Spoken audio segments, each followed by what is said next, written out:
جس شخص کو مرگی کی بیماری ہو سورہ فاتحہ، آیت الکرسی اور سورہ جن کی شروع کی 5 آیتیں جو میں آپ کے سامنے اسکرین پر شیئر کر رہا ہوں پڑھ کر اپنے اوپر دم کرے یا کسی اور سے دم کروائے، انشاءاللہ اسے مرگی کے مرض سے آرام ہوگا۔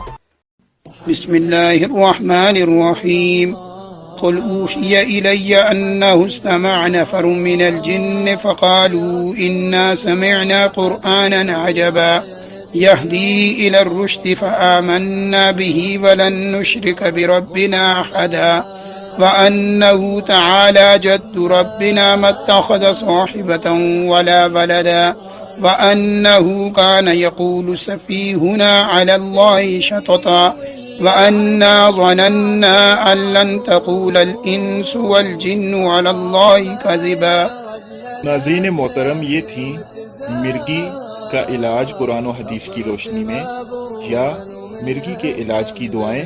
میں امید کرتا ہوں کہ میری آج کی ویڈیو آپ کو پسند آئی ہوگی۔ ویڈیو کے اختتام پر لائک کرنا مت بھولیے گا۔ انشاءاللہ میں مزید ایسی ویڈیوز کے ساتھ پھر آپ کی خدمت میں حاضر ہوں گا۔